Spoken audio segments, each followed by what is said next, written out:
Hello friends, आज की recipe कुछ खास है। क्यों खास है ये पूरी वीडियो देख करके पता चलेगा। आज मैं आपके लिए एक ऐसी रेसिपी लेकर के आई हूँ जिसे आप एक बार बनाएंगे और साल भर के लिए स्टोर कर सकेंगे।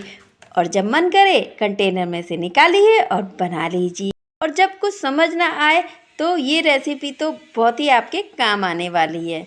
तो आइए वीडियो को स्टार्ट करते हैं। इस रेसिपी को बनाने के लिए हमने यहाँ पर एक कटोरी हरी मूंग की दाल ले ली है, छिलके वाली दाल ली है। और इसको मैंने 4 से 5 घंटे भिगोने रख दिया था। आप चाहे तो इसे ओवरनाइट भी रख सकते हैं। तो ये काफ़ी सॉफ्ट हो गई है। ये देखिए नाखून से अच्छे से टूट रही है। ये देखिए तो इसका अब हम पानी स्ट्रेन कर लेते हैं। तो आइए इसका हम पानी स्ट्रेन करते हैं। फ्रेंड्स, आपसे निवेदन है कि यदि आपने मेरा चैनल अभी तक सब्सक्राइब नहीं किया है तो ज़रूर कर लीजिए। ऐसी ही सिंपल या डिलीशियस रेसिपी को जानने के लिए। तो ये लीजिए, हमने पानी स्ट्रेन कर लिया है और यहाँ पर हमने एक मिक्सी का जार ले लिया है फ्रेंड्स। तो इसमें हम आधी दाल डाल रहे हैं। अभी आधी दाल मैं बाद में पीसूँगी, 2 बार में पीस रही हूँ मैं।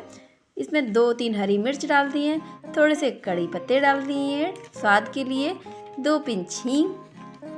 और इसमें अब हम डालेंगे नमक आप अपने टेस्ट के अकॉर्डिंग कम या ज़्यादा कर सकते हैं। तो मैंने यहाँ आधा चम्मच काला नमक और आधा चम्मच नॉर्मल नमक डाला है। तो इसको अब हम पीस लेते हैं। तो आइए पीसते हैं।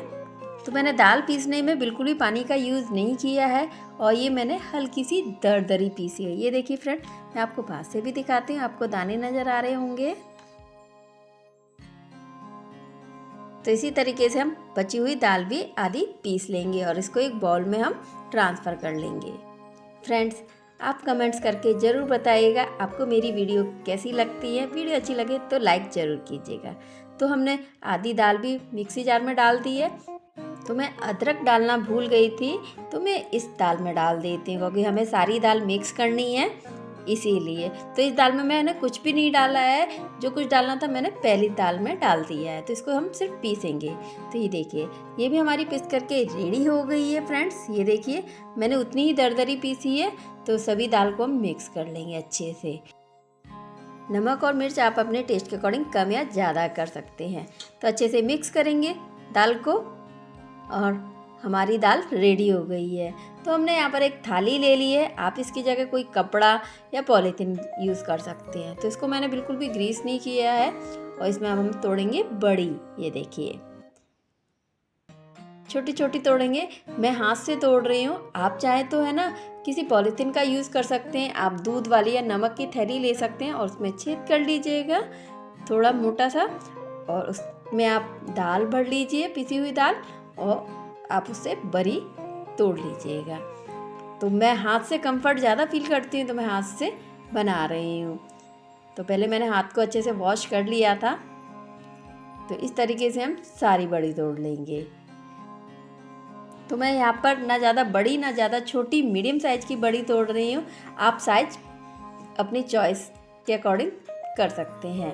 तो यहाँ पर मैंने सारी बड़ियाँ बना ली हैं। ये देखिए, 3 थाली में बन करके हमारी रेडी हो गई हैं। तो इनको मैं धूप में सुखाने रख देती हूँ। तो ये लीजिए फ्रेंड्स, हमारी बड़ियाँ सूख करके रेडी हो गई हैं। ये 1 दिन की धूप में अच्छे से सूख गई हैं और ये सूखने पे बहुत ही कुरकुरी सी हो गई हैं, मतलब आवाज़ कर रही हैं।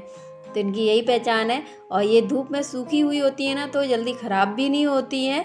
वैसे आप चाहें तो इसे पंखे की हवा में भी सुखा सकते हैं। तो मैं आपको तोड़ के भी दिखा रही हूँ। ये देखिए, बहुत ही आसानी से टूट रही है। तो इसे हम एक कंटेनर में भर करके रख देंगे स्टोर करके। इसको डाल देती हूँ। तो फ्रेंड्स, इसी बात पे वीडियो को कर दीजिए लाइक और चैनल को कर लीजिए सब्सक्राइब। आप मुझे फेसबुक पर और इंस्टाग्राम पर भी फॉलो कर सकते हैं। लिंक आपको डिस्क्रिप्शन बॉक्स में मिल जाएगा। तो आगे ऐसी ही सिंपल या डिलीशियस रेसिपी के साथ फिर मिलेंगे। बाय।